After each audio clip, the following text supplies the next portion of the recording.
இது மகிமை நேரம். சர்வ வல்லமையுள்ள இயேசு கிறிஸ்துவின் இனிதான நாமத்தினாலே என் அன்பின் வாழ்த்துக்களை தெரிவித்துக் கொள்கிறேன்.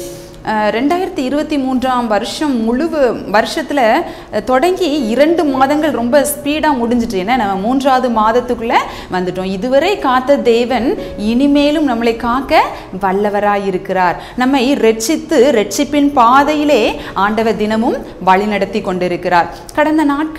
கடந்த நாளிலே அபிகாயிலை குறித்து நம்ம பார்த்தோம். என்ன எப்படி தான் குடும்பத்துக்கு வர இருந்த பொல்லாப்பை எல்லாம் நீக்கி சமாதானமாக நடத்தினாங்க அப்படின்னு சொல்லிட்டு நம்ம பார்த்தோம். இன்றைய தினத்திலும் கூட நம்ம தியானத்திற்கென்று எடுத்துக்கொண்ட வேத பகுதி யோவான் 4ஆம் அதிகாரம். இந்த பகுதியில் யாரை பற்றி நம்ம பார்க்க போகிறோம் அப்படின்னா சமாரிய ஸ்திரீயை குறித்து நம்ம பார்க்க போகிறோம். இந்த சமாரிய ஸ்திரீ ஒரு பாவத்திலே வாழ்கிற ஸ்திரீ தான். யூதர் குலத்துக்கும் சமாரியர்களுக்கும் ஆகாது, சரியா? அவங்க ஒருத்தருக்கு ஒருத்தர் பேசிக்கொள்ள கூட மாட்டாங்க. இந்த சமாரிய ஸ்திரீ தன்னுடைய உலக தேவைக்காக தண்ணி எடுப்பதற்காக என்ன பண்றாங்க, ஒரு கிணற்று பக்கம் வர்றாங்க. அங்க யார் இருக்கா? ஆண்டவராகிய இயேசு கிறிஸ்து அதில் உட்கார்ந்து இருக்கிறாங்க. இப்போ இந்த சமாரிய ஸ்திரீக்கு ஒரு சுவிசேஷத்தை அறிவிக்கணும். அப்போ ஆண்டவர் டைரக்டா, ஏமா நித்திய ஜீவனை நான் தருவேம்மா, ஜீவ தண்ணீரை நான் உனக்கு தருவேன், நீ வா என்கிட்ட அப்படின்னு டக்குன்னு ஃபர்ஸ்டே ஸ்டார்டிங்லேயே அவர் சொல்லல. எவ்வளோ அழகா அவங்க எதை தேடி வந்தாங்களோ அது வழியாவே அழகா இன்ட்ராக்ட் பண்ணி அவங்கள ரட்சிப்புகளை வழி நடத்துறாங்க. என்ன ஆண்டவர் எவ்வளோ அழகா மற்றவங்களுக்கு சுவிசேஷம் சொல்லி கொடுக்காங்க. அந்த ட்ரிக்கை நம்ம எல்லாருமே ஃபாலோ பண்ணணும். என்ன இந்த சமாரிய ஸ்திரீ தண்ணிக்காக வர்றாங்க. இப்போ ஆண்டவர் எனக்கு கொஞ்சம் குடிக்க தண்ணி தாயேன் அப்படின்னு சொல்லிட்டு கேட்குறாரு. அப்போ சமாரிய ஸ்திரீ சொல்றாங்க, நான் சமாரிய ஸ்திரீ, நீங்க யூதர்கள், நீங்க எப்படி என்கிட்ட நீங்க எப்படி பேசுறீங்க, எப்படி நீங்க தண்ணி கேட்கலாம் அப்படிங்கிற மாதிரி அவங்க ஒரு ஆச்சரியத்தில் கேட்குறாங்க. என்ன இப்போ ஒவ்வொன்றையா பற்றி ப்ரீஃபாக சொல்லிகிட்டே இருக்காங்க. நான் தர்ற தண்ணீரை குடித்தா உனக்கு தாகமே இருக்காது அப்படிலாம் சொல்லிட்டு இருக்கும்போது இவங்களுக்கு ஒரே ஈகராக இருக்கு. என்ன எப்படி இருக்கும், அது எனக்கு வேணும் அப்படின்னு சொல்லிட்டு அவங்களுக்கு ஆசையாக இருக்குது. உன்னுடைய கணவரை கூட்டிட்டு வாங்கும் போது இவங்க சொல்லும் போது ஆண்டவர் வெளிப்படுத்துறாரு. என்ன உனக்கு 5 புருஷர்கள் இருந்தாங்கன்னு.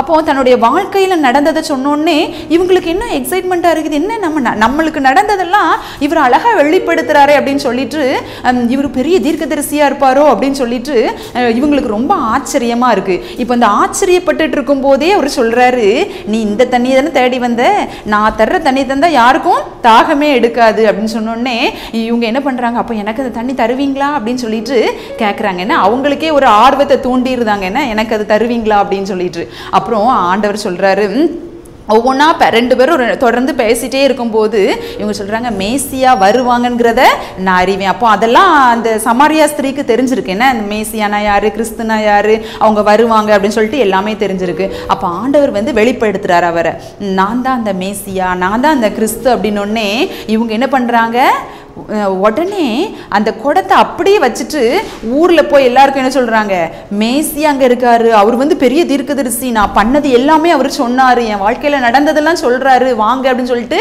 அந்த ஊரையே திரட்டிட்டு வந்துட்டாங்க. என்ன பாருங்க, அந்த ஸ்திரீ இப்போதான் ரட்சிக்கவே பட்டிருக்காங்க. ரட்சிக்கப்பட்ட ஒரு சில மணி நேரத்தில் என்ன பண்ணிட்டாங்க, ஒரு கூட்ட ஆத்துமாக்களை ஆதாயப்படுத்திட்டாங்க. என்ன நீங்களும் நானும் ரட்சிக்கப்பட்டு எத்தனையோ வருஷங்கள் ஆயிட்டு நம்ம ஒரு ஆத்துமாவையாவது ஆதாயப்படுத்தியிருக்கோம் சொன்னா அது கேள்விக்குறியா தான் இருக்கு. என்ன இந்த சமாரியா ஸ்திரீ உலக பிரகாரமான ஆசீர்வாதத்தை தேடிதான் அந்த கிணறுக்கு வந்தாங்க.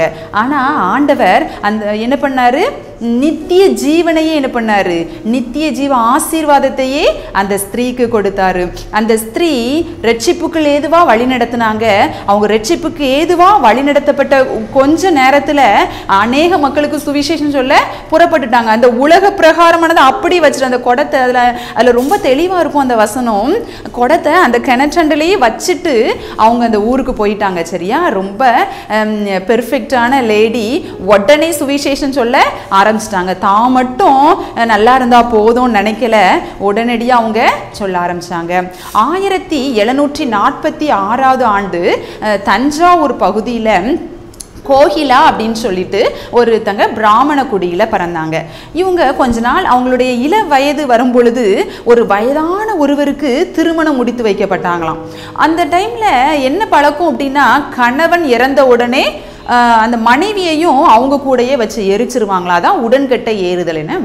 அப்போ இந்த கோகிலாவுடைய வயதான கணவர் இறந்து போயிட்டார்.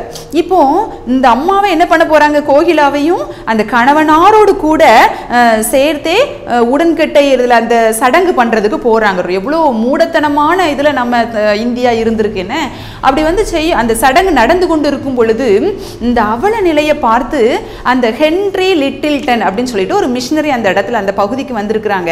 அவங்க அந்த அவல நிலையை பார்த்து இந்த கோகிலாவை அதிலிருந்து அந்த மூட நம்பிக்கை அந்த சடங்குல இருந்து காப்பாற்றி கூட்டிட்டு போயிட்டாங்களாம். உடன்கட்டை ஏறுறதுல இருந்து அவங்கள விலக்கி கூட்டிட்டு போயிட்டாங்க. சரியா?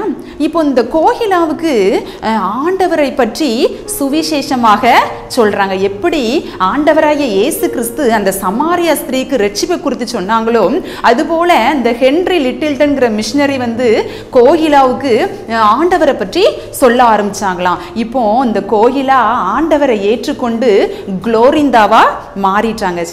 நான் மட்டும் தப்பிச்சா போதும், நான் அந்த உடன்கட்டை ஏறுதல இருந்து நான் எப்படியோ தப்பிச்சிட்டேன்னு அவங்க ரொம்ப அவங்க மட்டும் நான் மட்டும் தப்பிச்சா போதும்னு சொல்லி நினைக்கல. நான் பெற்ற இந்த சந்தோஷத்தை நான் இந்த ஆண்டவரை இரட்சகராக ஏற்றுக்கொண்டது போல இந்த மக்கள் எல்லாருமே இரட்சகராக ஏற்றுக்கொள்ளணும்னு சொல்லிட்டு அவங்க சுவிசேஷம் பண்ண ஆரம்பிச்சிட்டாங்க. ஒரு ஆச்சரியமான பிராமண குடியில் பிறந்த அந்த கோகிலா அந்த குளோரிந்தாவை மாறிட்டாங்கல்ல. இவங்க வந்து ஏழை எளிய மக்களுக்கெல்லாம் உதவி செய்ய ஆரம்பிச்சாங்க. அவங்க ஆஸ்திகளை எடுத்து நிறைய பணத்தை செலவழித்து அந்த ஏழை எளிய மக்களை நிறைய பேருக்கு ஆறுதல் பண்ணாங்களாம். அந்த இவங்க மூலமா தான் 1785ஆம் ஆண்டு திருநெல்வேலி மாவட்டத்திலே நம்மளுக்கு டயோசிஷன் உருவானது, அந்த திருமண்டலம் உருவானது அந்த பீரியட்ல தான். இவங்க தான் அதுக்கு அடிக்கல்லாக இருந்தாங்க. நம்ம அந்த சமாரியா ஸ்திரியை போல இந்த குளோரிந்தா அம்மையாரை போல நாமும் என்ன பண்ணணும், பெண்கள் வந்து நம்ம சுவிசேஷம் சொல்வதற்கு ரொம்ப எலிஜிபிள், ரொம்ப தகுதி அதெல்லாம் என்ன வேண்டாம். என்ன நம்ம ஆண்டவரை இரட்சகரை ஏற்றுக்கொள்றது தான் அந்த தகுதி. அந்த தகுதி இருந்தா போதும். நீங்க எல்லாருமே ஆண்டவரை இரட்சகராக ஏற்றுக்கொண்டிருக்கிறீங்கன்னு நான் கர்த்தருக்குள் விசுவாசிக்கிறேன். அப்போ நீங்க எல்லாருமே எலிஜிபிள் எது பண்றதுக்கு, சுவிசேஷம் பண்றதுக்கு. சுவிசேஷம் வேற ஊர் போய் தான் பண்ணணும்னு இல்லை. நம்ம அக்கம் பக்கத்துல இருக்கிறவங்க, நம்ம எங்கேயாவது ஒரு வேலைக்கு போகும்போது நம்மளை சுற்றி இருக்கிறவங்க நம்ம சொல்றதே ரொம்ப பெருசுன்னு. நம்ம வந்து ஆண்டவர் அப்படிதானே பண்ணாரு. அவர் எதேச்சியா போகும்போது சமாரியா ஸ்திரீ இருக்கிறாங்க, அவங்களுக்கு சுவிசேஷம் சொல்றாங்க. அவங்க மூலமாவே ஒரு ஊரே ரட்சிக்கப்பட்டுட்டேன்னு. இது மாதிரி நம்ம சுவிசேஷ பணியில நம்ம ஈடுபடணும். கர்த்தர் தாமே உங்களை ஆசீர்வதிப்பாராக. ஜெபம் செய்வோம்.